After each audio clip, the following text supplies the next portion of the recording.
Bienvenidos amigos de Lecturas a Blanco y Negro una vez más a continuar la lectura del Olvido que Seremos de Héctor Abad Faciolince.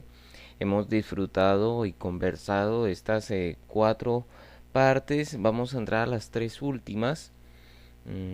Esta vez vamos a leer del capítulo 26 más o menos hasta el capítulo 32, 33. Esperamos. Creo que va a ser hasta el capítulo 33, sí, para ya después leer la quinta y séptima parte. Bueno, espero que esta lectura haya sido de utilidad para quizá muchos estudiantes de grado octavo, décimo, once, que sus profesores los ponen a leer en el colegio, pero más allá de que esto sea una tarea escolar, creo que es una oportunidad de que se inicien en la lectura con un buen libro anecdótico, porque para las personas que llevamos cierto recorrido en la literatura, pues sabemos que la ficción también es apasionante. Personalmente prefiero mucho más la ficción que este tipo de anécdotas. Sin embargo, no las desmerito porque uno en la vida de otros se puede representar, puede conocer muchos aciertos, desaciertos, puede reflexionar sobre ciertos aspectos de su vida personal y compararlos con la de otros, como en este caso Héctor Abad, y pues uno empieza a sacar conclusiones sobre la vida, sobre lo que es justo, sobre lo que no es justo, sobre la importancia de la religión en la política, en la familia, o si realmente la religión lo que hace es perjudicar. Bueno, en fin, creo que leer El olvido que seremos ha sido también un paso a reconocernos como colombianos, porque pienso que la familia de Héctor Abad no está muy alejada a la realidad de las familias colombianas, con una gran diferencia, y es que no en todas las familias colombianas existen hombres tan ilustrados y tan intelectuales como el papá de nuestro autor. Bueno, pero vamos a seguir con la lectura, así que todos listos ahí en el capítulo 26, donde tenemos un subtítulo que dice La muerte de Marta, y dice así: y después de ese paréntesis de felicidad casi perfecta que duró algunos años, el cielo envidioso se acordó de nuestra familia, y ese Dios furibundo en el que creían mis ancestros descargó el rayo de su ira sobre nosotros, que, tal vez sin darnos cuenta, éramos una familia feliz e incluso muy feliz. Casi siempre pasa igual: cuando la felicidad nos toca es cuando menos nos damos cuenta de que somos felices, y tal vez las alturas nos mandan nuestra buena dosis de dolor para que aprendamos a ser agradecidos, aunque esta es una explicación de mi mamá, que nada explica y que no pongo como mía, ni suscribo, porque sí escribo porque mientras la felicidad nos parece algo natural y merecido, las tragedias nos parecen algo enviado desde afuera, como una venganza o un castigo decretado por potencias malignas a causa de oscuras culpas, o por dioses justicieros, o ángeles que ejecutan sentencias ineluctables. Sí, éramos felices porque mi papá había vuelto de Asia definitivamente y ya no pensaba volver a irse nunca, pues la última vez que se había deprimido hasta el borde mismo del suicidio, y por fortuna ya no lo estaban persiguiendo en la universidad por comunista, sino si mucho por reaccionario, porque todos los felices para los comunistas eran en esencia reaccionarios, debido a que lo eran en medio de infelices y desposeídos. Éramos felices porque por un momento pareció que los poderosos de Medellín confiaran en mi papá y lo dejaran actuar, trabajar, pues veían que hacía programas útiles de medicina pública, vacunaciones, promotoras de salud, acueductos veredales, y sus acciones no se quedaban en palabras y palabras como las de tantos otros. Y entonces, como mi papá ya no veía su trabajo en peligro y mi mamá estaba empezando a ganar más plata que él, nos dábamos ciertos lujos, como ir de vez en cuando a un restaurante chino, todos juntos, o abrir una botella de vino, cosa inusitada, única, para atender al doctor Sanders, o recibir mejores regalos en Navidad, una bicicleta, una grabadora de casetes, o ir a ver en procesión familiar una película que a mi papá le parecía lo mejor que había visto, una leona de dos mundos, de la que recuerdo el título, la fila para entrar al cine Lido y nada más. Éramos felices porque nadie se había muerto en la familia y todas las semanas nos íbamos para la finca desde el viernes hasta el domingo, una finca pequeña de 2 cuadras, en Llano Grande, en tierra fría, que tío Luis, el cura enfermo, le había regalado a mi mamá con sus ahorros de toda la vida, y como la situación estaba mejor, mi papá hasta me había comprado un caballo, amigo, así lo habíamos puesto, amigo, un táparo flaco y moro, desgarbado, con la misma estampa de Rocinante, cada semana más flaco en las costillas, porque no había pasto en la finca, pero que a mí me parecía un potro árabe, por lo menos, o un pura sangre andaluz, cuando salía a galopar por los caminos que paseaban cerca a la finca, y desde eso confundo la felicidad, además de las calles de Cartagena, con un paseo a caballo por el campo, sin nadie que me hable, sin tener que hablarle a nadie, solo con mi caballo, como el llanero solitario, que era mi revista de muñequitos preferida, cuyo protagonista era una especie de Quijote sin Sancho que deshacía entuertos en las planicies de Texas o de Tijuana, o de alguna parte que nunca reconocí como parte de este mundo, sino del mundo del más allá que representan las revistas de muñequitos. El día que el caballo había llegado a la finca, sin embargo, yo recibí, o mejor dicho, no supe recibir un mensaje de la vida o de la sabiduría que debería darnos la experiencia y casi nunca nos da, que debía haberme puesto sobre aviso de lo amenazada desdicha que está en todo momento la felicidad. Mi papá me lo tenía de sorpresa y ese sábado al mediodía, al llegar a Llano Grande, en el quiebrapatas de la finca, paró el carro y señaló hacia el potrero. Mira, ahí está lo que querías, el caballo. A mí el corazón me dio un brinco de felicidad en el pecho. Al fin iba a poder tener lo que más me gustaba en la finca del abuelo, los paseos a caballo, sin tener que someterme a la desgracia de separarme de mi papá por las noches. Entonces salté del carro, del viejo Plymouth azul celeste, abrí la portezuela a toda velocidad, brinqué al suelo y tiré la puerta con todas mis fuerzas para poder correr hacia donde estaba el caballo. Me precipité tanto que dejé 2 dedos expuestos y yo mismo me los machuqué con la puerta. Sentí un dolor lancinante. La alegría y el gozo se convirtieron en una horrible tortura. Una uña saltó y los 2 dedos se pusieron morados de sangre. La risa de alegría se mezcló con el llanto, y solo pude ir a conocer a amigo un buen rato después, con los dedos metidos en un pantalón con hielo para bajar el dolor y la hinchazón. Me reía y lloraba al mismo tiempo, tal vez por esa experiencia en que la dicha se tenía de repente de dolor.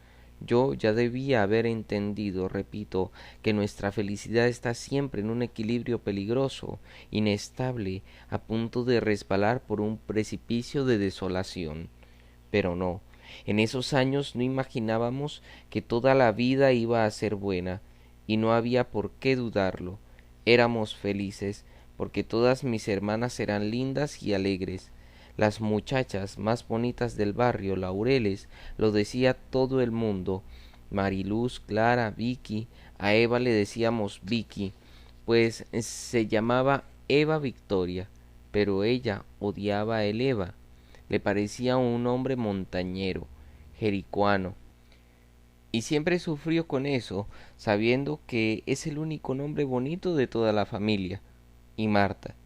Sol todavía no, porque era muy chiquita y se limitaba a mirar, escondida a mi lado detrás de las ventanas, y a poner quejas de furtivos besos, los dos. Mami, Jorge le dio un beso a Clara, y Clara lo dejó. Mami, Álvaro le quería dar un beso a Vicky, pero Vicky no se dejó. Mami, Marta le dio un beso a Hernán Darío, y él le puso la mano en la teta derecha, pero ya le llegaría su momento también para gozar y besar a lo escondido. Sí, mis hermanas eran las muchachas más bonitas de Laureles. Le pueden preguntar a quien quiera que las haya conocido a ver si no es verdad. Las más alegres y simpáticas y coquetas y dicharacheras, y la casa era un enjambre de jóvenes bachilleres y universitarios, zumbando a toda hora como locos por conquistárselas, porque eran risueñas y bailarinas y ocurrentes, por lo que todos los muchachos de Laureles estaban como locos, y hasta venían del centro y del poblado a verlas, solo a verlas de día, a hacerles la visita temblando de timidez, borrachos de miedo a ser rechazados, y lo mismo por las noches, pues los viernes y los sábados, después de medianoche, iban apareciendo otra vez los visitantes del día, desesperados de amor, y el frente de mi casa se convertía en un sinfín de serenatas. Para Mari, de Fernando su novio, porque ella era fiel desde los 11 y nunca permitió que nadie más se le acercara, y si alguien más le llevaba serenata lo paraba en seco y lo despachaba con protestas destempladas. Para Clara, de sus 2 novios y sus 20 pretendientes, una vez le llevaron 4 serenatas en una misma noche, de 4 tipos distintos, la última con mariachis, a ver quién daba más por conquistar su acerado corazón, porque aunque no era infiel, sí era tan bonita que le quedaba imposible escoger entre tantos partidos perfectos, uno mejor que el otro cada vez. Uno de ellos, Santa María, hasta se suicidó de mal de amor. Para Vicky, de un tal Álvaro Uribe, muy bajito, que se moría por ella, pero ella no por él, porque le parecía muy serio y sobre todo muy bravo. Como usted no me hace caso, le dijo el hombre una vez, la voy a cambiar. Y puso Vicky a su mejor yegua, porque a él le gustaban los caballos sobre todas las cosas, y decía, ahora monto en Vicky todas las semanas. Le llevaba las calificaciones para que ella las viera, 5 en todo, con los padres benedictos, pero en el penúltimo año de bachillerato lo expulsaron por culpa de mi hermana, no de Vicky, sino de Mariluz, que era mayor. Resulta que en el bazar de los benedictos había que elegir la reina del colegio, y Mariluz era la reina de sexto. La de quinto, la de Álvaro, era otra, y hasta el último minuto iba ganando. No ganaba la más bonita, sino la que recogiera más plata, y la de quinto había recogido más, porque el papá de Álvaro, caballista, era rico y había dado mucho. La suerte estaba echada, pero en el último minuto Mariluz le rogó a un rico muy rico de Medellín, Alfonso Mora de la Hoz, y éste le dio un cheque gordo, sustancioso. Cuando contaron la plata ganaba la de quinto, sumando el efectivo, y Álvaro estaba feliz, pero el último papel que sacaron fue el cheque del rico riquísimo, y entonces la reina de sexto sumó más. Gritos de alegría para Mariluz. Entonces Álvaro, que nunca supo perder y aún no sabe, se paró en un pupitre y arengó a los alumnos del colegio en tono veintejuliero. Se vendieron los padres benedictos. Y los padres benedictos lo expulsaron por incapaz de aceptar la derrota y las reglas de juego, y él tuvo que terminar el bachillerato en el Jorge Robledo, a donde iban a dar todos los echados de Medellín. Después Vicky se ennovió con otro Uribe, Federico, que no era pariente del anterior, sino de otros Uribes, y al fin se casó con él. Cuando tenía que decidir, mi papá le dijo, mejor este, el otro es muy ambicioso, y no sé si será fiel. Ninguno es fiel, pero en fin. Y para Marta, que como era la más joven, de otra generación, ya no le traían serenatas con trío, que era una cosa de otras épocas, de viejos y veteranos, sino que a cierta hora se paraba un carro en la calle, abría la puerta y de repente desde los parlantes de adentro tronaba una batería y una guitarra eléctrica enardecida de música rock, con canciones de los Beatles o de los Rolling Stones, y después de los Carpenters, de Cat Stevens, de David Bowie y de Elton John. Había ya entre mis 4 hermanas mayores un cambio de generación, y Marta era la primera que pertenecía a la mía, aunque yo en realidad no creo haber pertenecido a ninguna, pues cuando ella se murió me quedé sin influencia y sin generación. Tal vez por eso me dediqué a la música clásica, que era un terreno firme, el de mi papá, y tal vez por eso jamás he llevado una serenata, ni riesgos con tríos, bambucos o mariachis, pero ni siquiera con parlantes de carro y de música rock. Y ahora tengo que contar la muerte de Marta, porque eso partió en dos la historia de mi casa. Capítulo 27. Marta Cecilia para mi mamá, Taché para mi papá, Marta para nosotros los hermanos. Era la estrella de la familia. Desde chiquita se había visto que no había entre todos nosotros ninguna más alegre, ni más inteligente, ni más vital. Y les juro que había competencia y muy dura con las otras hermanas.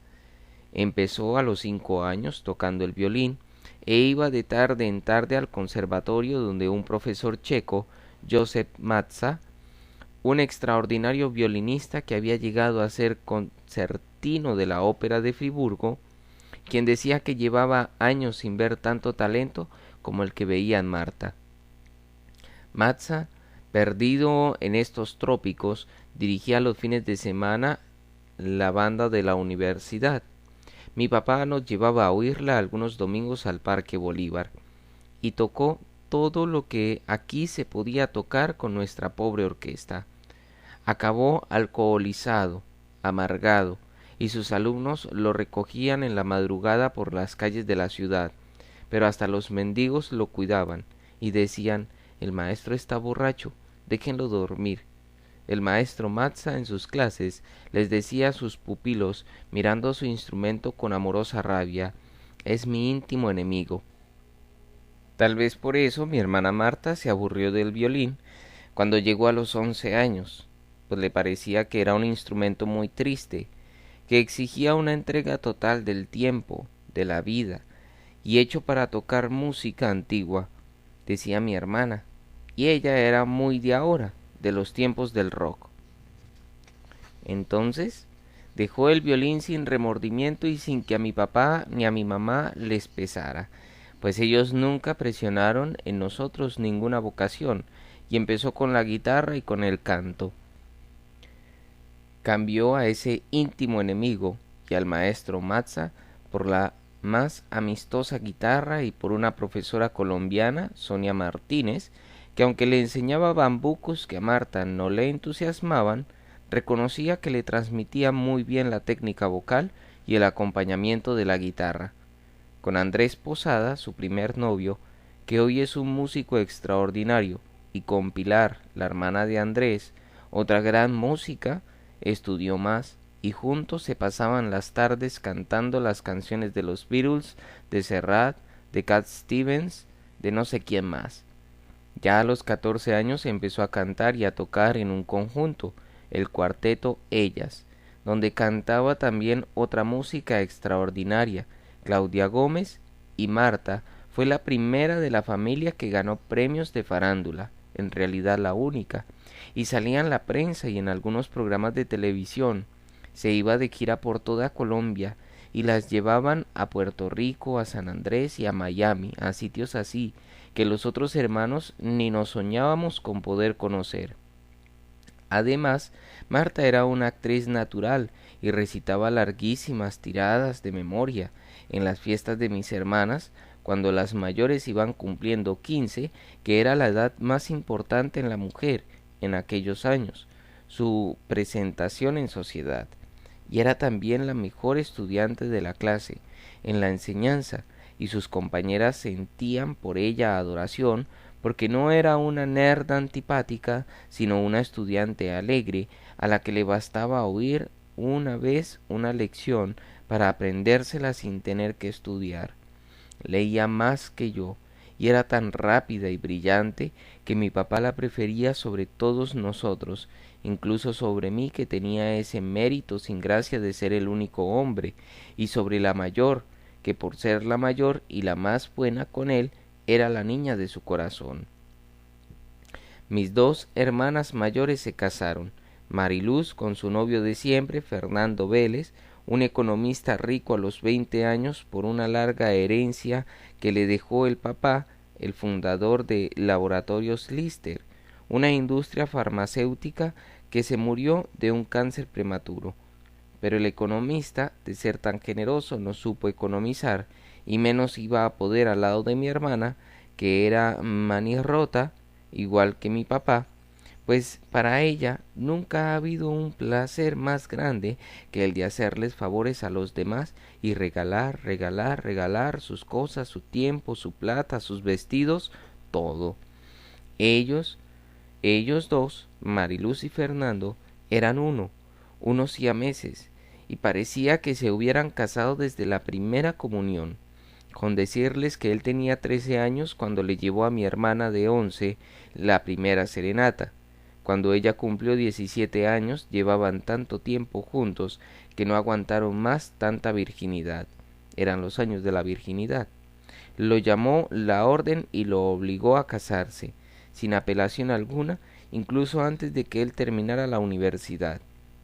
Entonces Clara también se sintió presionada para casarse pronto y por no quedarse atrás, 3 años después se casó con el que decían que era el muchacho con más futuro de Medellín, Jorge Humberto Botero, un abogado divino, así decían todas, de inmensa simpatía, muy inteligente, decía mi papá, aunque hablara con palabras rebuscadas, que a todos nos daba un poquito de risa mezclada con admiración, en un tono pausado, didáctico, intelectual, la única persona en el mundo que yo conozca que usa todavía el futuro del subjuntivo, si sucediere, en caso de que tuviere, y fue de los primeros colombianos que salían a trotar por la calle, como los gringos, y a hacer jogging, decía él, porque era esbelto y hermoso, y su manera artificial de hablar era en él tan constante que casi podría decirse que el artificio era su forma de ser natural. Clara y Jorge Humberto se fueron, recién casados, para Estados Unidos, a seguir estudiando en Morgantown, un pueblo de West Virginia con universidad. Quedábamos tan solo 4 hijos en la casa y a Eva Victoria, ahora la mayor, le había dado por ser muy elegante. Todo el día estaba con su compañera de colegio, María Emma Mejía, que le daba consejos de vestuario y de glamour, y le enseñaba a mover las manos como las bailarinas de ballet. Gracias a las clases de María Emma, quizás Eva o Vicky tienen los mejores modales de la casa, hasta parece de mejor familia que nosotros, y un porte altivo que sin embargo no es de desdén, sino, me parece, de contención.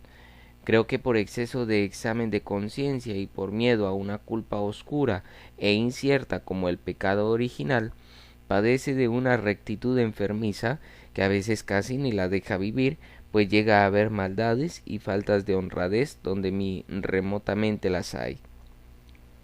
Seguíamos Marta y yo. Marta, la estrella, la cantante, la mejor estudiante, la actriz, era muy observadora, tenía un oído agudísimo y por eso mismo poseía el don de la imitación perfecta. Conocía a alguien y al minuto era capaz de remedar los gestos y la voz, la forma de caminar o de partir la carne, los tics en las manos o en los ojos y las faltas de dicción. Pobre del que fuera a la casa. Al salir, mi hermana le hacía más una radiografía que una imitación. Marta me apabullaba. En cierto sentido me hacía sentir no solo menor, que lo era, sino en todo sentido aminorado. Para todo tenía la frase justa, la salida brillante, el apunte apropiado, mientras yo todavía luchaba por dentro por desenredar un nudo de palabras que no acababan de brotar de la conciencia, ni mucho menos de aflorar en la garganta. Pero esta inferioridad, en el fondo, no me importaba mayor cosa, pues yo, de entrada, me había rendido ante su superioridad, y además estaba refugiado en los libros, en el ritmo sereno de los libros, y en las conversaciones serias y lentas con mi papá, para despejar dudas físicas y metafísicas, y que mi hermana fuera superior Era una evidencia sobre la que no había dudas ni competencia posible, como comparar el morro de pan de azúcar con el nevado del Ruiz. Tal vez por no poder competir con ella ni en la palabra, ni en el baile, ni en el canto, ni en la actuación, ni en la imitación, ni en el estudio, me convertí en lector y en llanero solitario, en estudiante promedio sin muchas dotes de expresión oral, más bien inepto para los deportes, y bueno, desde entonces para una cosa sola, redactar. Y al fin venía Sol, que no salía aún de las neblinas de la infancia, todo el día metida en la casa de unas primitas de la misma edad, Mónica y Claudia, que vivían en la misma cuadra, jugando mamacitas con una serie que ya se quisieran las madres, con fingidas hijas Barbies y cochecitos de juguete y trapos múltiples y disfraces y muñecas de plástico. En realidad, Solvia, le decíamos Solvia porque su nombre completo era Sol Beatriz, era más hija de los tíos que de mi papá y mi mamá, y a veces, al pelear, aunque es la única médica de la casa y una persona estudiosa y profesional, se le salen unos modales no de galeno, sino de ganadero, que sólo pudo heredar del tío Antonio, un finquero, y el hijo de mi abuelo, que más se parecía a él. Hasta que a Dios, repito, o mejor dicho, al absurdo azar, le dio por envidiar tanta felicidad y descargó un rayo de ira despiadada sobre esa familia feliz. Una tarde, al volver de trabajo, mi papá nos llamó a Sol y a mí. Estaba serio, más serio que nunca, pero no de mal genio, sino con una mirada de profunda preocupación, con un entripado, habría dicho mi mamá, y con los tics alborotados en las manos y en la boca, signo de que el nerviosismo había dado su golpe de estado en él. Algo muy raro debía estar pasando, pues nunca hacíamos nada así. Sus llegadas solían ser lluvias de alegría, carcajadas, bromas, o música sombría y reparadora lectura ritual. Nada de eso esta vez. Que vengan a dar una vuelta en el carro conmigo, dijo, seco, terminante. Él iba manejando y después de dar muchas vueltas por las laberínticas calles de Laureles, paró en un callejón solitario, ya cerca de la América, llegando a la calle San Juan. Apagó el carro y empezó despacio, girándose para mirarnos a los ojos. Les tengo que decir algo muy duro y muy importante. El tono era doloroso y mi papá hizo una pausa para tragar saliva. Tienen que ser muy fuertes y tomarlo con calma. Miren, es difícil de decir. Marta está muy enferma. Es una enfermedad, se llama melanoma. Es un tipo de cáncer en la piel. Yo, en vez de dominarme, salté como un resorte y dije lo peor, que fue lo primero que se me ocurrió. Entonces se va a morir. Mi papá no quería oír eso, ni menos pensarlo, porque era lo que más temía y lo que mejor sabía. En lo más hondo de él, que irremediablemente iba a ocurrir, se enfureció conmigo. Yo no he dicho eso, carajo. La vamos a llevar a Estados Unidos y puede que se salve. Vamos a hacer todo lo humanamente posible para salvarla. Ustedes tienen que ser fuertes y serenos y tienen que ayudar. Ella no sabe lo que tiene y ustedes tienen que tratarla muy bien y no decir nada, al menos por ahora, mientras la preparamos. La medicina ha progresado mucho y si existe alguna posibilidad la vamos a curar. Entonces empezaron 4 meses de un dolor lacerante de agosto a diciembre, del que ninguno de nosotros salió igual.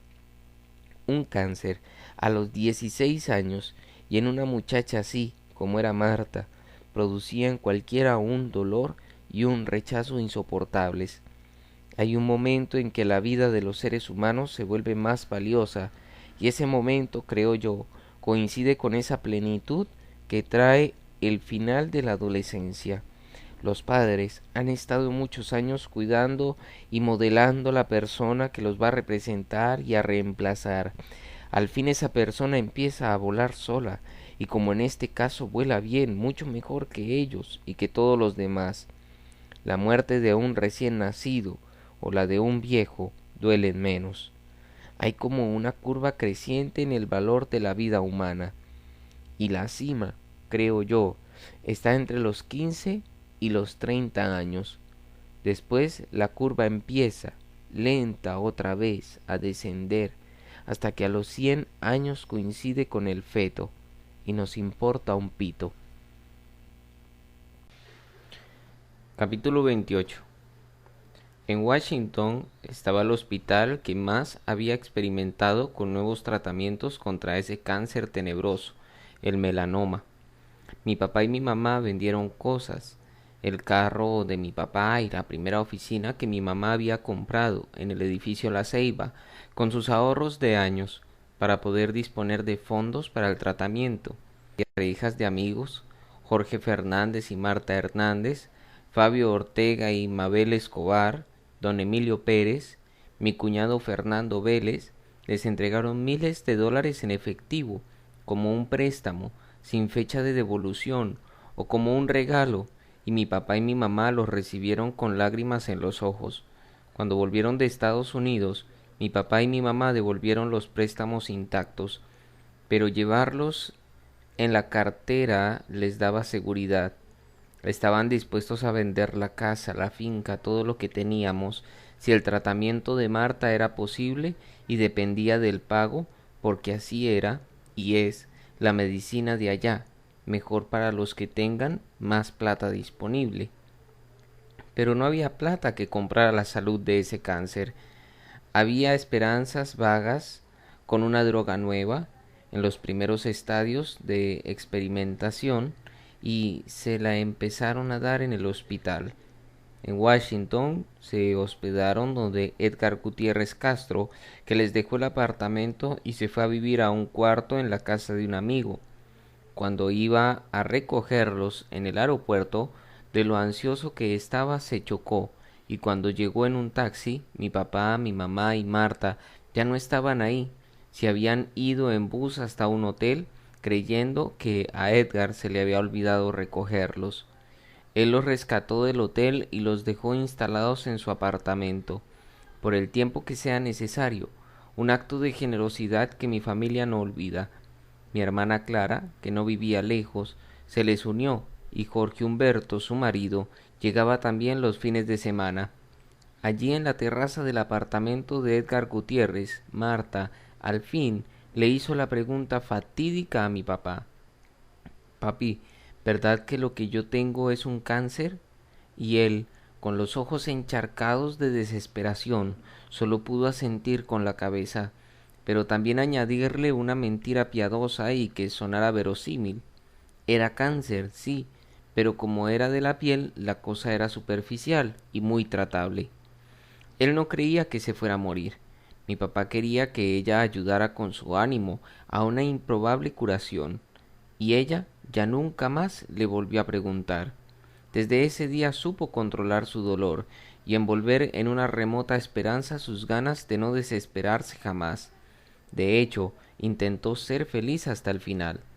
Un fin de semana la llevaron de paseo con autorización del hospital a conocer Nueva York. Fueron con Clara y estaban paseando por Manhattan cuando a Marta le dio un mareo terrible y un desmayo, con taquicardia. Tuvieron que llamar una ambulancia y volver en ella hasta Washington. Ese solo regreso de afán en ambulancia les costó lo mismo que habían recogido por la venta de carro de mi papá.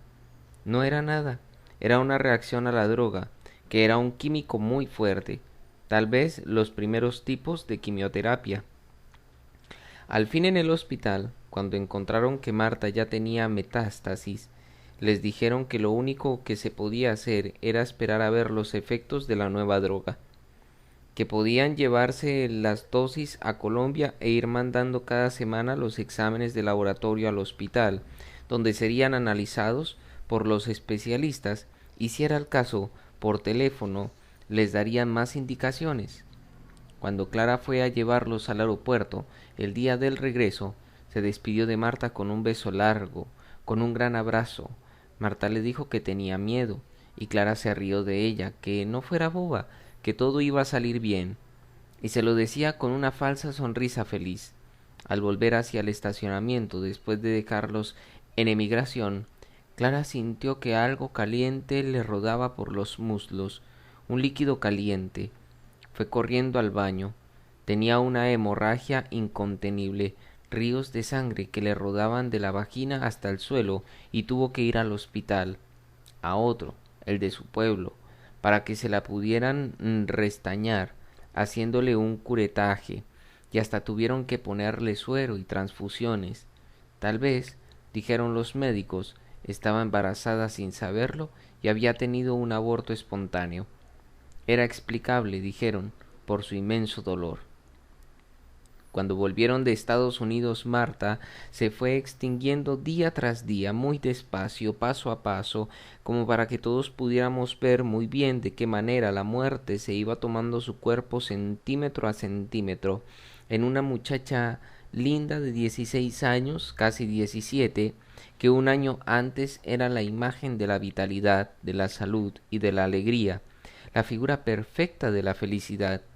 Se fue poniendo cada día más pálida y más delgada, hasta quedar en los huesos, cada día más adolorida y más indefensa y más frágil, hasta que casi se evaporó.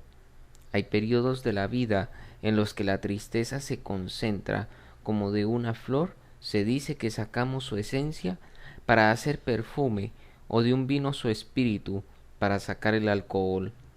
Así a veces en nuestra existencia el sufrimiento se decanta hasta volverse devastador, insoportable. Y así fue la muerte de mi hermana Marta, que dejó destrozada a mi familia, tal vez para siempre. Su cáncer se lo habían descubierto porque en el cuello, en la base del cráneo, por detrás, tenía unas bolsitas en fila, mejor dicho, un rosario, así dijeron, un rosario de bolsitas de consistencia semiblanda que se sucedían uno tras otro, un rosario, sí, como los que empuñaban tío Luis y mi abuelita Victoria, sí, un rosario de metástasis. Eso era lo que nos enviaban mi Dios y la Santísima Virgen, después del rosario de Aurora, después de los innumerables rosarios de la casa de mi abuelita, un rosario de cáncer, eso, una sucesión de perlas mortales engarzadas a flor de piel. Eso se merecía esta niña feliz e inocente por los pecados cometidos por mi papá o por mí o por mi mamá, o por ella o por mis abuelos y tatarabuelos, o por quién sabe quién. Marta estaba en las mejores manos, con lumbreras médicas del mundo, primero en Washington y luego en Medellín con los amigos y compañeros de mi papá en la Facultad de Medicina de la universidad. El doctor Borrero, que era un sabio, el mejor internista de la ciudad, un pozo de ciencia que había salvado a miles de viejos y de niños y de jóvenes de todas las dolencias, de las enfermedades más graves, de cáncer de pulmón, de insuficiencia cardíaca o renal, pero que no podía hacer nada por Marta. El doctor Borrero iba todas las tardes a la casa y no ayudaba solamente a Marta a paliar sus dolores, sino sobre todo a mi papá y mi mamá, para que no se enloquecieran de pesar. Iba también Alberto Echavarría, el hematólogo, que había salvado niños de leucemias feroces y tratado anemias falciformes, y salvado hemofílicos, pero que no podía hacer nada por Marta, sino limitarse a sacarle sangre cada 2 o 3 días para hacer unas tablas de valores sanguíneos que había que enviar periódicamente a Estados Unidos, para que allá pudieran ver cómo estaba actuando la droga y cómo la enfermedad evolucionaba lentamente hacia la muerte. Estaba Eduardo Abad, gran neumólogo, tío de mi papá, que curaba tubérculos y enfermos de neumonía, pero que sólo podía constatar el avance de la metástasis también en los pulmones de Marta, y el doctor Escorcia, el cardiólogo más destacado, que había sacado de la muerte a infartados, que había hecho cirugías de corazón abierto, que se estaba preparando para los primeros trasplantes, pero que tampoco podía hacer nada por el corazón de Marta, que semana tras semana se comportaba peor y empezaba a tener arritmias y taquicardias y espasmos momentáneos y cosas así, porque quizá ya la metástasis había llegado también allí, como al hígado, como a la garganta, como al cerebro, y eso fue lo peor. Mi papá a veces se encerraba en la biblioteca y ponía a todo volumen una sinfonía de Beethoven o alguna pieza de Mahler, sus dolorosas canciones para niños muertos, y por debajo de los acordes de la orquesta que sonaba con tutti, yo oía sus sollozos, sus gritos de desesperación, y maldecía al cielo y se maldecía a sí mismo por bruto, por inútil, por no haberle sacado a tiempo todos los lunares del cuerpo, por no dejarla broncear en Cartagena, por no haber estudiado más medicina, por lo que fuera. Detrás de la puerta cerrada, con seguro, descargaba toda su impotencia y todo su dolor sin poder aguantar lo que veía. La niña de sus ojos que se le iba esfumando entre sus manos mismas de médico, sin poder hacer nada por evitarlo, solo intentando con 1000 chuzones de morfina aliviar al menos su conciencia de la muerte, de la decadencia definitiva del cuerpo y del dolor. Yo me sentaba en el suelo, al lado de la puerta, como un perrito al que su amo no deja entrar, y oía sus quejidos que se filtraban por la ranura de abajo, que le salían a él de adentro, de muy hondo, como del centro de la tierra, con un dolor incontenible, y luego al fin cesaban y seguía la música otro rato, y él salía otra vez, con los párpados enrojecidos y con una sonrisa postiza en la cara, disimulando el tamaño sin fin de su dolor, y me veía ahí. ¿Qué estás haciendo ahí, mi amor? Y me hacía levantar, y me daba un abrazo, y subía donde Marta con la cara feliz, a animarla, y entraba detrás a decirle que seguro al otro día se iba a empezar a sentir mejor, cuando la droga le hiciera efecto, cuando el remedio obrara. Esa papilla inmunda, ese potaje blancuzco con brillos iridiscentes que habían traído de Estados Unidos y que ella tenía que tragarse con repugnancia, a las cucharadas, una droga en vías de experimentación que la ponía peor, mucho peor, y que al final no sirvió para nada, tal vez ni siquiera para la ilusión, y un día resolvieron suspenderla porque semana tras semana los exámenes que hecha el hematólogo le hacía daban peor y peor y peor. Marta de vez en cuando se animaba un poco, estaba pálida, casi transparente, y cada día pesaba menos, se le veía la fragilidad en cada dedo, en cada hueso del cuerpo, en el pelo rubio que se le caía a jirones, pero algunas mañanas de sol salía al patio, caminando muy despacio, casi como una anciana, y pedía la guitarra y cantaba una canción muy dulce, de tema alegre, y mientras ella cantaba los colibríes venían a hacer el recorrido de las flores. Después ya no podía moverse del cuarto, pero de tarde en tarde a veces pedía la guitarra, cantaba una canción. Si estaba mi papá le cantaba siempre la misma, una de Piero, esa que empieza es un buen tipo mi viejo, y si no las canciones de su grupo de ellas, o canciones de Cat Stevens, de los Carpenters, de los Beatles y de Elton John, hasta que un día Marta pidió la guitarra, intentó cantar y no le salió la voz. Entonces le dijo a mi mamá con una sonrisa tristísima en los ojos: «Ay, mami, creo que nunca más voy a volver a cantar». Y nunca volvió a cantar, porque ya no le salía la voz. Un día empezó a ver mal. «Papi, no estoy viendo nada», dijo, «solo luces y sombras que se mueven por el techo del cuarto. Me estoy quedando ciega». Lo decía así, sin dramatismo, sin llanto, con las palabras precisas. Mi mamá dice que salió del cuarto despavorida, que se arrodilló en la sala, en el suelo, y le pidió un milagro, un solo favor a Santa Lucía, aunque se llevara a Marta, pues, pero que no se la llevara ciega. Al día siguiente Marta volvió a ver, y como luego se murió el 13 de diciembre, que es el día de Santa Lucía, mi mamá nunca ha dudado de ese pequeño milagro. Los humanos, en el dolor más hondo, podemos sentirnos confortados si en la pena nos conceden una rebaja menor. Las enfermedades incurables nos devuelven a un estado primitivo de la mente, nos hacen recobrar el pensamiento mágico. Como no comprendemos bien el cáncer ni lo podemos tratar, y mucho menos en 1972 cuando Marta se murió, atribuimos su súbita aparición incomprensible a potencias sobrenaturales. Volvemos a tener ideas supersticiosas, religiosas. Hay un Dios malo, un demonio, que nos envía un castigo bajo la forma de un cuerpo extraño, algo que invade el cuerpo y lo destruye.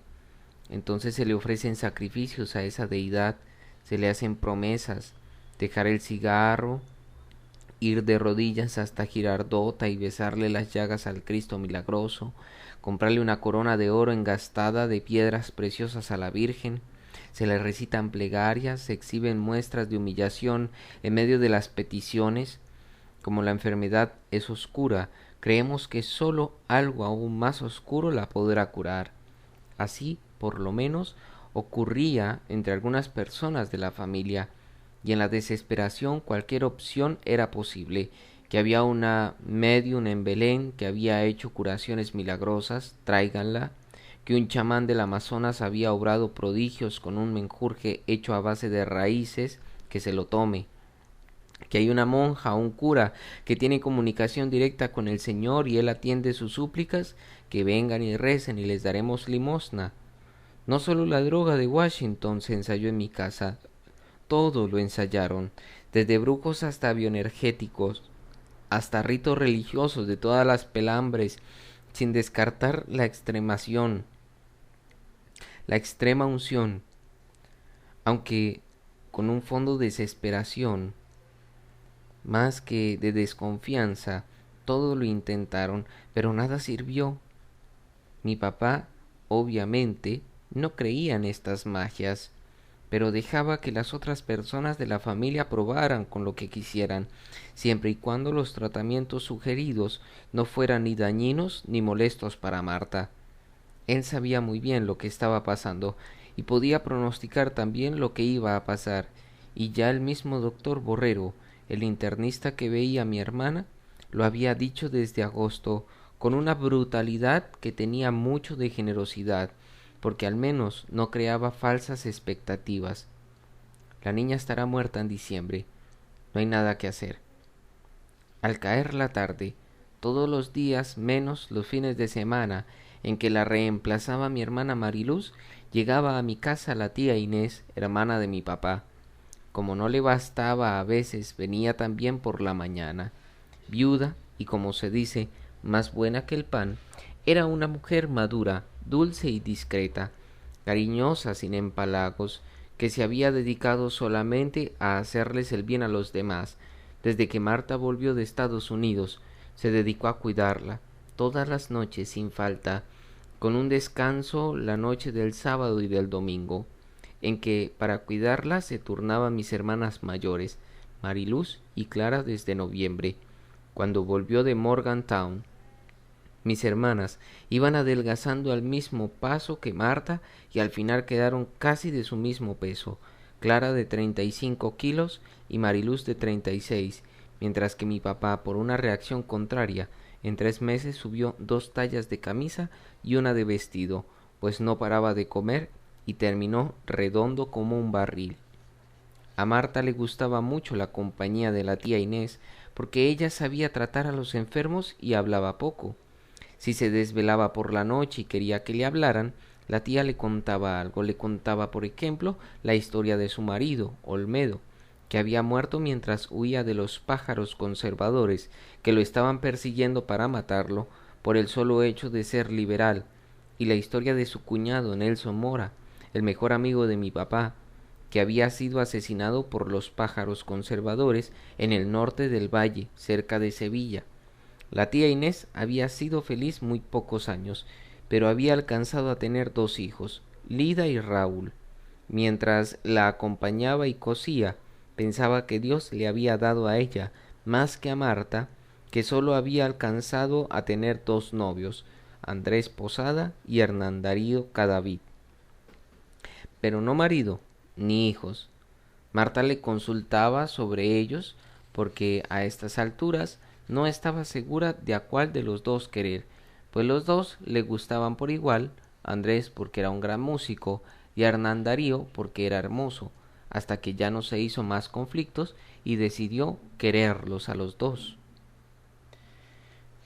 Andrés y Hernán Darío iban todos los días a la casa, en horarios distintos al principio, Andrés por la mañana y Hernán Darío por la tarde, hasta que ya en el último mes iban al mismo tiempo, y uno le cogía una mano por el lado derecho y el otro la otra por el izquierdo. Andrés le cantaba canciones de Serrat, Hernán Darío la hacía reír.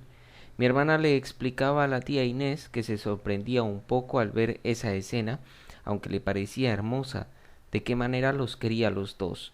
Una noche, mientras la tía Inés iba tejiendo el tapete que ella y mis hermanas cosieron durante esos meses de vigilia, y que todavía conserva como un tesoro, Marta le explicó que Andrés era su amor del alma, el espiritual, y que Hernán Darío era el amor del cuerpo, el pasional, así lo recuerda mi tía, y que le gustaba tenerlos a los dos. Era como si Marta hubiera leído a Platón, ese diálogo que a mi papá tanto le gustaba sobre el amor y que algún día él me leyó en voz alta años después, donde se hablaba de las dos diosas del amor, pandémica y celeste, que son como una constante de nuestra psiquis más honda, de esa alma ya formateada que traemos al mundo al nacer, gracias a la cual todos nos entendemos y por la cual todo conocimiento tiene algo de recuerdo imperfecto. Una noche de domingo, como todas las noches de domingo, mi hermana Mariluz estaba acompañando a Marta en la madrugada. Mariluz era muy joven, se había salido del colegio para casarse con Fernando sin terminar el último año de bachillerato. Tenía 20 años, pero ya tenía un hijo, Juanchi, que era el nieto mayor, y la nueva adoración de mi papá, su única alegría y su mayor consuelo en esos meses de desgracia. A los 10 meses de la muerte de mi hermana, tuvo también una niña, a la que le pusieron el mismo nombre de ella, Marta Cecilia, y que heredó, como por arte de magia, su alegría y su dulzura. Después de la muerte de su hija, mi papá volcó sobre los nietos ese inmenso amor perdido y les dedicó días y noches enteras. Les escribió poemas y artículos y definió el amor por ellos como algo superior al amor mismo, en páginas tan exaltadas que llegaban casi al límite de la cursilería. Pero esa madrugada de domingo, mi hermana enferma, antes del amanecer, se despertó muy mal, con náuseas, y tuvo un ataque de vómito sobre las sábanas. Mariluz vio el vómito y se alarmó. Salió corriendo a despertar a mi papá. ¡Ay, papi, papi, rápido, vení, vení, que Marta vomitó el hígado! A mi papá, tal vez por primera vez en muchos meses, le dio risa.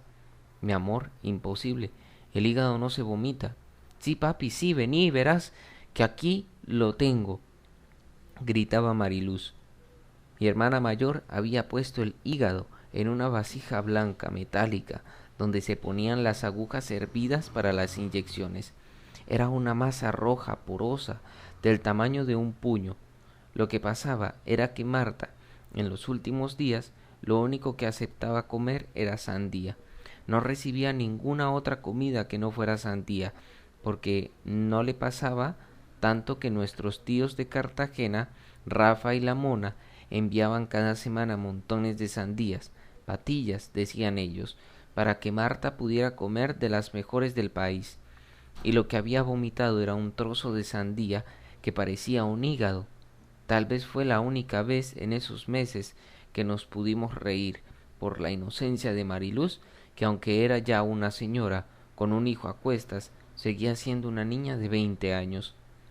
Las sandías no venían solas, sino que todos los viernes llegaban con mi prima Nora, que tenía la misma edad de Marta, era su mejor amiga, y todos los viernes los tíos la mandaban en avión para que pasara con ella el fin de semana. Ahí te mando lo mejor que tengo, le decía el tío Rafa a mi mamá, y Nora llegaba con su muda de ropa y la caja de patillas.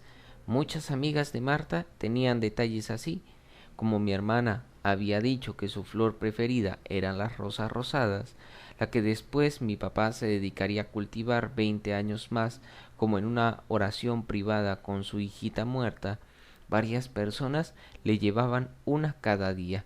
Clara Emma Olarte, una compañera del colegio, y también sus dos suegras, María Eugenia Posada, la mamá de Andrés, y Raquel Cadavid, la mamá de Hernán Darío. Bueno amigos, la verdad no me he tomado la molestia de comentar porque creo que hasta ahora la narración ha sido muy interesante, muy dolorosa, se me ha llegado a entrecortar la voz un poco, a lagrimear un poco porque de verdad que es muy dolorosa la muerte de un ser inocente, de pensar que un ser humano con esa vida de artista a sus 16 años tenga que sufrir tal enfermedad y ver el desgaste de Marta, de cómo una niña se va volviendo vieja porque no le sale la voz, porque queda forrada en los huesos, porque se le cae el cabello, porque hubo el intento de quedarse ciega, porque toda la familia gira en torno a ese ser, de verlo morir. Creo que eso es una situación muy triste y en este capítulo 29 vamos a ver el desenlace, el doloroso desenlace de esta historia. Capítulo 29. Marta empezó a ver mal a principios de diciembre.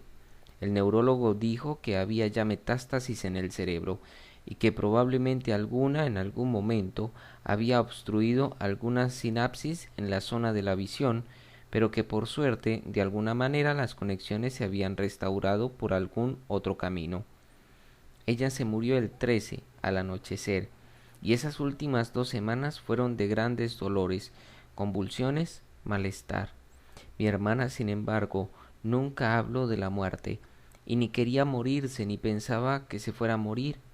Su malestar, su fiebre y sus dolores, creía, era la forma que tenía su cuerpo para curarse. Cuando le daban taquicardia se asustaba y pedía que la llevaran a la clínica para no irse a morir. Después le pedía confirmación a la tía de que esta enfermedad, como era de la piel, era muy superficial y por lo tanto era curable. Tanto mi tía como mi papá y mi mamá le decían que sí, que claro que sí, aunque ellos mismos, al decírselo, se murieran por dentro.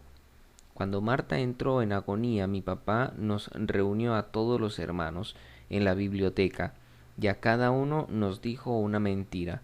A Mariluz le dijo que como era la mayor y ya tenía un bebé de 1 año, más trágico habría sido que ella se muriera. A Clara le dijo que lo mismo, que porque ya estaba casada y había armado una familia. A Eva casi ni supo qué decirle, salvo que ella era más importante para mi mamá que Marta. A mí, que por ser el único hijo hombre, y a Sol, que por ser la menor. Entonces, en medio de todo, debíamos considerarnos afortunados y ser muy fuertes porque la familia había sobrevivido y nos sobrepondríamos. Marta, nos dijo, sería la leyenda más hermosa de la historia familiar. Creo que fue una reunión con mentiras inútiles y consuelos inventados que nunca debió hacer. El día de su muerte, en el cuarto, estaban además de mi papá y mi mamá, la tía Inés, Hernán Darío, el novio carnal, que ese día se había peluqueado, y Marta siempre decía que los hombres recién mutilados traían mala suerte, y el doctor Jaime Borrero, que durante 6 meses fue a verla todos los días sin cobrar un centavo, sin hacer otra cosa que intentar atenuar sus sufrimientos y los nuestros. Él siempre me decía: usted tiene que ser fuerte y ayudarle a su papá, que está destrozado. Sea fuerte y ayúdele. Yo decía que sí con la cabeza, pero no sabía cómo ser fuerte, ni mucho menos cómo podría ayudarle a mi papá. Mi papá lo único que hacía era ponerle morfina y más morfina a mi hermana. Fuera de esto, y de mimarla y de animarla, no podía hacer nada más, salvo mirar cómo se iba yendo día tras día, noche tras noche. La droga le daba una sonrisa de serenidad en la cara a mi hermana, pero cada día necesitaba más y más para estar bien algunas horas. Ya no había partes de su cuerpo ni chuzones. Los glúteos, los brazos, los muslos eran un reguero de punzadas rojas, como si se la hubiera comido las hormigas.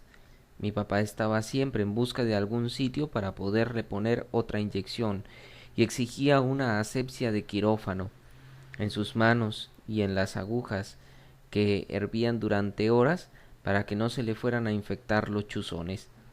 No eran los años todavía de las jeringas desechables.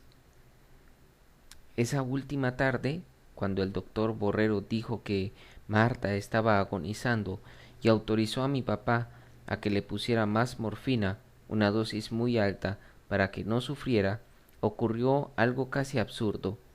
No había una aguja hervida, desinfectada, y mi papá se enfureció con mi mamá y con la tía Inés, y tronaba porque no había una aguja limpia que sirviera para ponerle la morfina a su hija. Carajo, hasta que el doctor Borrero, muy dulce pero firme, le tuvo que decir: Héctor, eso ya no importa. Y por primera vez y última vez, en esos 3 meses de morfina, mi papá cometió la falta de higiene de ponerle a mi hermana una inyección sin la jeringa ni la aguja hervida. Cuando acabó de entrar el líquido, mi hermana, sin decir una palabra y sin abrir los ojos, sin convulsiones ni ronquidos, dejó de respirar. Y mi papá y mi mamá, al fin, después de 6 meses de estarse conteniendo, pudieron echarse a llorar delante de ella. Y lloraron, y lloraron, y lloraron. Y todavía hoy, si él estuviera vivo, lloraría al recordarla, tal como mi mamá no ha dejado de llorar, ni ninguno de nosotros, si lo vuelve a pensar, porque la vida, después de casos como este, no es otra cosa que una absurda tragedia sin sentido para la que no vale ningún consuelo. Y bueno, así termina la historia de Marta, que personalmente me ha generado mucha tristeza, que durante varios momentos sentí un escalofrío de temor a perder un ser querido, porque, como dice él, es una vida de desahogo, el cómo tener que generar esperanzas a un ser cuando uno las ha perdido, cuando uno sabe que eh, esa persona tiene el tiempo limitado, y abstenerse de llorar y siempre mostrarse felices ante ella para que sus últimos días sean no tan dolorosos, que aunque el cuerpo esté desfallecido, su ánimo siempre esté resplandeciente.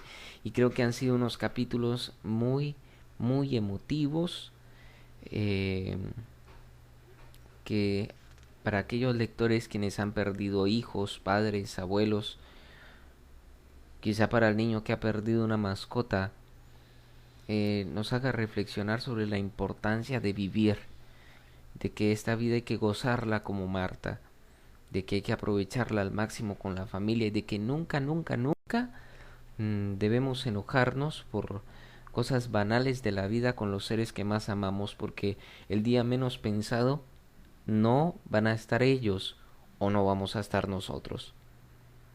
Bien, ahora he entendido un poco más por qué algunas personas osaron decir que el libro El olvido que seremos se convertiría o ya es un libro clásico colombiano, porque de verdad que ha tratado no solamente el tema de la política, la religión, la educación, la persecución política, sino ahora trata ese tema del amor familiar, la juventud, la inocencia de los niños, y ahora la muerte. Y creo que ha tratado el tema de la muerte con mucho respeto, y una vez más agradecemos a Héctor Abad por compartir su intimidad. Lo hace con una estética muy propia, muy interesante, muy sutil, que nos logra conmover a nosotros los lectores por la muerte de su hermana. Bueno, vamos a continuar entonces con el apartado que se llama Dos entierros, capítulo 30 y 31, y ahí vamos a dar por finalizada la lectura y, en dado caso, los comentarios finales. Capítulo 30. Alegría, alegría, alegría. Un trueno en la voz desde el púlpito, con el micrófono y los amplificadores que llenaban todas las naves de la iglesia con esa sola palabra. La repitió unas 10 veces, a veces alternándola con el latín. Alegría, aleluya, alegría. Era un primo hermano de mi papá, el obispo de Santa Rosa de Osos, Joaquín García Ordóñez. Pretendió despedir así a Marta, dizque con inmensa felicidad porque su alma acababa de llegar al reino de los cielos y había gran alborozo en el más allá. Él lo podía ver, porque Marta se uniría a los ángeles y a los santos para cantar con ellos las glorias al Señor. Gritaba aleluya, aleluya, alegría, ante una iglesia llena de personas que solamente podían llorar y oír a ese alegre obispo alucinado, con todos sus atuendos más lujosos, rojos, verdes, morados, más que incrédulos, estupefactos. Alegría, aleluya, alegría. A veces Dios nos hiere en lo que más amamos para recordarnos lo que debemos. Alegría, aleluya, alegría. En ese momento del sermón mi papá me dijo en un murmullo: no aguanto más, me voy a salir un rato. Y mientras Monseñor explicaba por qué estaba tan alegre, yo me preguntaba si su alegría no sería sincera y precisamente ocasionada por la dicha de vernos sufrir así. Mi papá y yo nos salimos al atrio de la iglesia de Santa Teresita en Laureles y nos quedamos ahí un rato al sol, bajo el indiferente azul del cielo. En uno de esos días radiantes de diciembre, radiante como García Ordóñez, sin hablar, sin oír las palabras del obispo, hasta que las 3 del cuarteto ellas durante la comunión empezaron a cantar las dulces canciones del grupo, y volvimos a entrar para sentir el único consuelo que se siente en la tristeza, que es el de hundirse más en la tristeza hasta ya no poderla soportar. El presente y el pasado de mi familia se partieron ahí con la devastadora muerte de Marta, y el futuro ya no volvería a ser el mismo para ninguno de nosotros. Digamos que ya no fue posible para nadie volver a ser plenamente feliz, ni siquiera por momentos, porque en el mismo instante en el que nos mirábamos en un rato de felicidad, sabíamos que alguien faltaba, que no estábamos completos y que entonces no teníamos derecho a estar alegres porque ya no podía existir la plenitud. Hasta en el límpido cielo del verano habrá siempre en alguna parte del horizonte para nosotros una nube negra. Supe años después que desde esa fecha mi papá y mi mamá no volvieron nunca más a hacer el amor, como si ya esa dicha también les hubiera quedado vedada para siempre. Seguían siendo amorosos el uno con el otro, sin duda, en algunas mañanas de domingo en que se demoraban en la cama, y todos lo podíamos ver en su abrazo cálido, fraternal, pero lo que no podíamos ver era que también su plena intimidad se había perdido definitivamente con la muerte de Marta. Este párrafo en específico, quiero hacer aquí un paréntesis, me recuerda mucho el libro El quinto hijo de Doris Lessing, Premio Nobel de Literatura en 2007, donde en este libro habla no de un hijo que muere, sino de un hijo muy maldadoso, maquiavélico, diría el lector de ese libro, donde Harriet y David, que son los papás del niño, a causa de él también dejan de hacer el amor y empiezan a dormir por separado, intentan amarse, pero la relación no vuelve a ser igual. Y me parece bastante curioso que eh, algo que lo leí en la ficción ahora lo venga a leer de una manera anecdótica en la vida real. Personalmente no quiero prestar a estos significados porque no me gusta simbolizar todo en la literatura, pero sí me parece un acto bastante curioso y que ahora someto a pensamiento de que pueda suceder en la realidad de muchas parejas. Bien, continuemos. El 29 de enero de 2006 voy a almorzar, como casi todos los domingos, con mi mamá. Mientras nos estamos tomando en silencio la sopa, ella me suelta esta frase: hoy Marta está cumpliendo 50 años.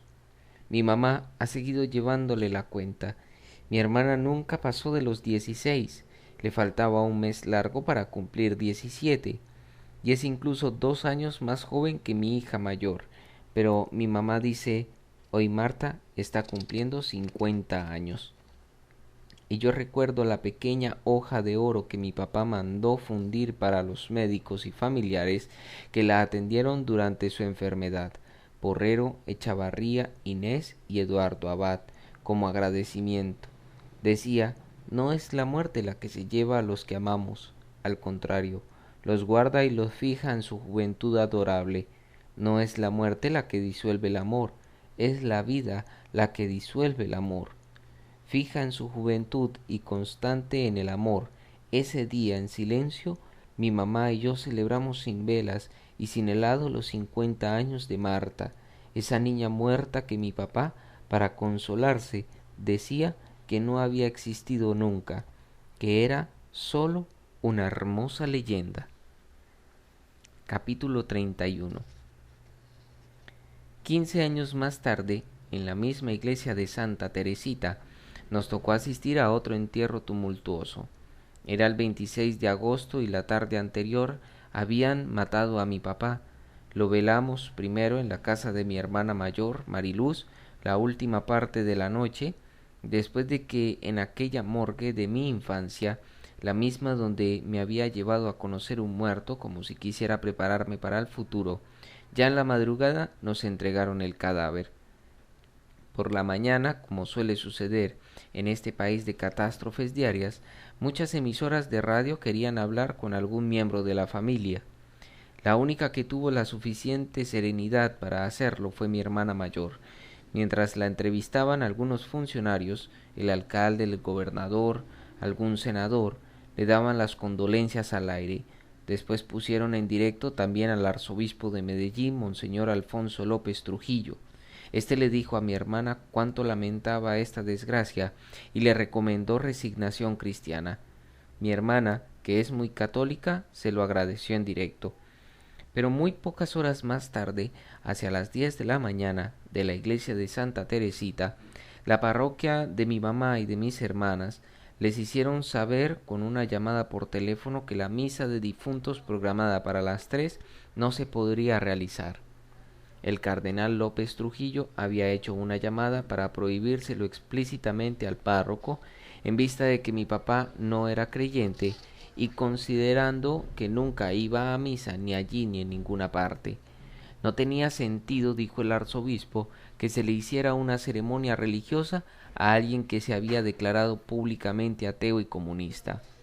Esto en realidad no era cierto, pues en sus raras profesiones de fe, por contradictorio que pueda sonar, mi papá siempre se declaró cristiano en religión, marxista en economía y liberal en política. La misa de difuntos iba a decirla mi tío Javier, el hermano sacerdote de mi papá, y él ya había llegado de Cali para celebrarla y acompañarnos.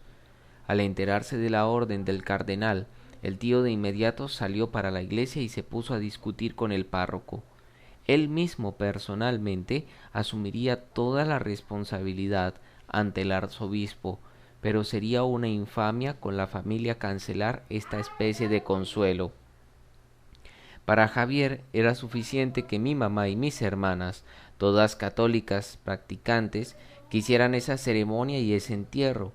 El entierro religioso no es para el muerto, sino para sus deudos y parientes, así que las creencias del muerto importan poco si quienes lo sobreviven prefieren que se le haga cierto tipo de funeral. Es cierto, a un ateo es una ofensa que le obliguen. Cuando ya no puede decidir a asistir, es un decir, a una misa de despedida, y yo no quisiera que nunca me lo hicieran. Pero ante todo, mi papá no sabía si creía o no, y además, lo más ofensivo e inclemente era negar ese consuelo, por irracional e iluso que sea, a una viuda creyente que quiere aliviar su sufrimiento con la esperanza de una nueva vida. El cardenal, con su orden despiadada, parecía pronunciar las palabras con que Creonte quiso dejar insepulto al hermano de Antígona. Nunca el enemigo, ni después de muerto, es amigo. Y mi tío, el hermano de mi papá, parecía decir las palabras de Antígona, la hermana de Polinices. No he nacido para compartir odio, sino amor.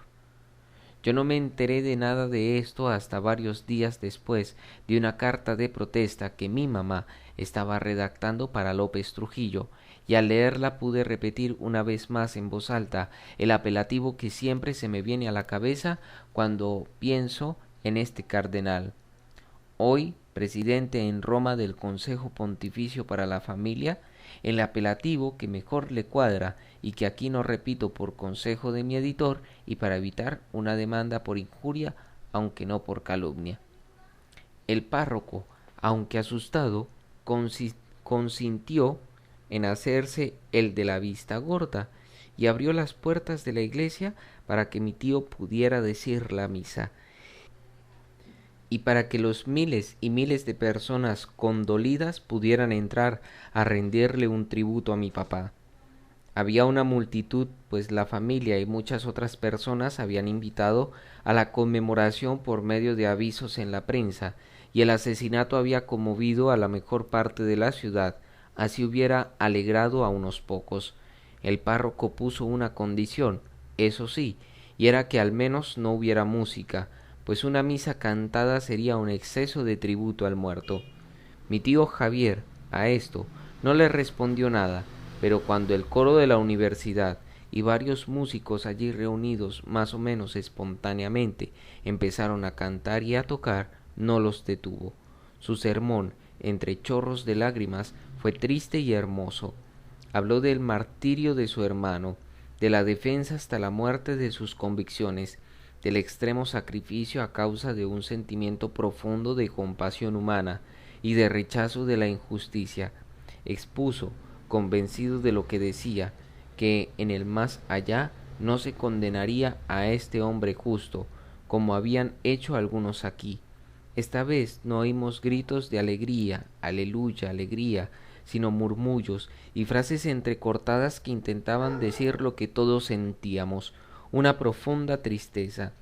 Ese acto de valor y ese toque de rebeldía en un cura del Opus es algo que siempre le agradeceremos al tío Javier. Y mi mamá y mis hermanas tuvieron ese consuelo tan ajeno a mí que da la esperanza en una justicia sobrenatural restablecida en otro mundo, en una recompensa por las buenas obras y un posible reencuentro en otra vida. Yo esa consolación no la sentí ni la puedo tener, pero la respeto como algo tan arraigado en mi casa como el buen apetito o como el orgullo por todas las cosas que mi papá hizo en su paso por el mundo.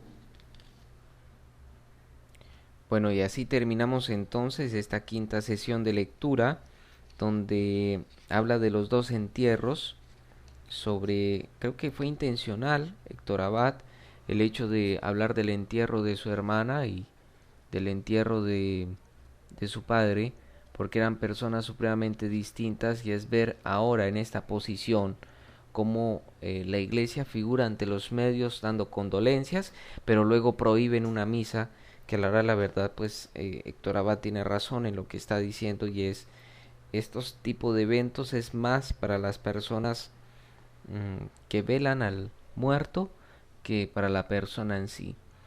Y creo que esta posición de Héctor Abad de eh, cristiano en la religión, marxista en la economía y liberal en la política es algo muy honesto de su parte, porque creo que todos nos dividimos en.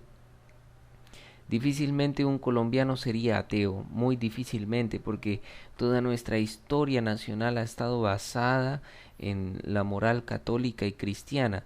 Sin embargo, eso no quiere decir que la filosofía, la historia, la política, la literatura no nos independice de la forma de vida religiosa, de aquellos actos inhumanos que comete la fe. Pienso que ese no es hecho para abstenernos de pensar, de investigar, de hacer ciencia como lo hacía el papá de Héctor Abad. Bueno, creo que ha sido la sesión más emotiva que hemos tenido un apartado supremamente inesperado en esta obra del olvido que seremos, pero que realmente personalmente fue de mucho gusto haberlo leído, haber conocido esta parte de la historia y ya enfrentarnos con otro acto doloroso, aunque Héctor Abad lo ha venido diciendo durante todo el libro, la muerte del padre. Esperemos entonces que nos depara la sesión número 6 en el próximo episodio de esta lectura del olvido que seremos. A todos los amigos de Lecturas a Blanco y Negro, un abrazo muy especial y nos escucharemos pronto.